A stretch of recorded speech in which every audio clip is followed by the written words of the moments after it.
జై శ్రీమన్నారాయణ. జై శ్రీరామ్. అందరికీ నమస్కారం. ఈ వీడియోలో మనం ప్రతి గృహిణి గృహస్థు చేయవలసిన 5 రోజువారీ యాగాలను తెలుసుకుందాం. ముందుగా యజ్ఞం అనగానేమి? మనిషి తనని తాను సంస్కరించుకొని కోరిన కోరికలు నెరవేరడానికి చేసే హోమమే యజ్ఞం. ఈ యజ్ఞాన్ని యాగం లేదా క్రతువు అని కూడా అంటారు. అలాంటివి యజ్ఞాలు 5 ఉన్నాయి. వాటిని పంచయజ్ఞాలు అంటారు. వీటిని ఆచరించుట వల్ల పాపాలు నశించి సుఖశాంతులు కలుగుతాయని, పునర్జన్మ లేకుండా చేసుకోవచ్చునని పురాణాలు చెబుతున్నాయి. సృష్టి ప్రారంభంలో బ్రహ్మదేవుడు యజ్ఞం చేసిన తర్వాతనే మానవులను సృష్టించాడని, అలా సృష్టించిన వారితో మీరంతా ఈ కర్తవ్య కర్మ రూపమైన యజ్ఞం ద్వారా వృద్ధి పొందండి అని బ్రహ్మపురాణం చెబుతుంది. ఇప్పుడు అవేమిటో తెలుసుకుందాం. పంచమహాయజ్ఞాలంటే ఏమిటి? ఇవి ఋత్విక్కులు చేసే యజ్ఞాలు కాదండి.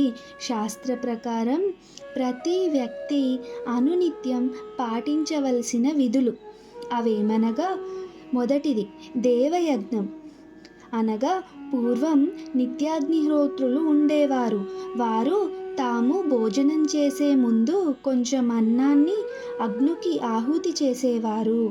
దీనికి ఆహుతం అని పేరు. అలా కాక ఇంట్లో వారందరూ అగ్నికి సమిధలు సమర్పించిన ఆహుతం చేసినట్లే. సృష్టికి మూలకారకుడైన దేవదేవుని నిత్యం తలుచుకొని ఆయనకు కృతజ్ఞత తెలపడమే దీని ముఖ్యోద్దేశం. రెండవది పితృయజ్ఞం. అనగా మనల్ని కనిపెంచి ఇంతవారిని చేసిన తల్లిదండ్రులను ప్రేమగా చూడాలి. చిన్నప్పుడు వారు మనల్ని ఎంత ప్రేమగా చూశారో, మన అవసరాలు ఎలా తీర్చారో, అలాగే వారి పెద్ద వయసులో వారిని కనిపెట్టుకొని ఉండాలి. ఇలా వారి రుణాన్ని కొంతైనా తీర్చుకోగలం. ఇది పితృయజ్ఞం. మూడవది భూతయజ్ఞం. గృహస్థు సర్వ ప్రాణికోటి మీద దయ కలిగి ఉండాలి. పశుపక్షులు, క్రిమి కీటకాదులు మానవుని మీద ఆధారపడి ఉన్నాయి. అందుకే మనిషికి భూతదయ ఉండాలి.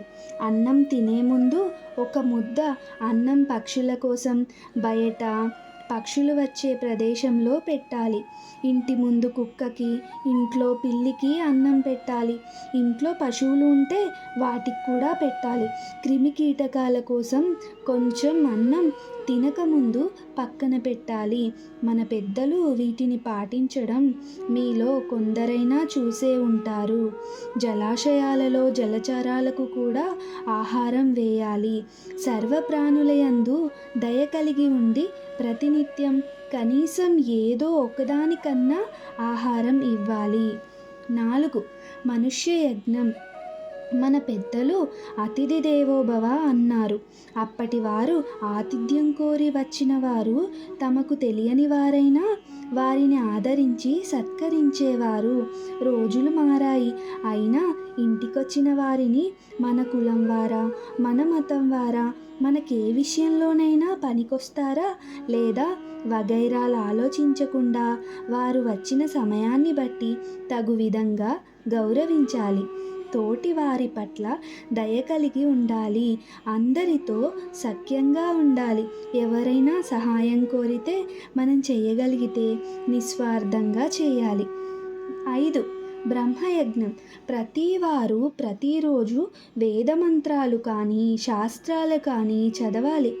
ఇప్పుడు వేదమంత్రాలు చదివే వారి సంఖ్య తక్కువ, కానీ ప్రతివారు ఎవరికి వీలైన, ఎవరికి ఆసక్తి ఉన్న, ఎవరికి అనుకూలంగా ఉన్న శాస్త్రాలను చదవాలి. ప్రతిరోజు కొత్త విషయాలను తెలుసుకునే ఆసక్తి చూపించాలి. అంతేకాదు తను తెలుసుకున్నది ఇతరులకు చెప్పాలి. ప్రతి మనిషికి భగవంతుని పట్ల విశ్వాసం, తల్లిదండ్రుల పట్ల ప్రేమ, భూతదయ, తోటి మనుషులతో కల్పం, శాస్త్రం తెలుసుకొని నలుగురితో పంచుకునే జిజ్ఞాస ఉన్నాయనుకోండి, ఈ ప్రపంచం ఎలా ఉంటుందో ఒక్కసారి ఊహించుకోండి. మనిషిని సక్రమ మార్గంలో నడపడానికే ఈ పంచయజ్ఞాలను నిర్దేశించారు మన పెద్దలు. జై శ్రీరామ్.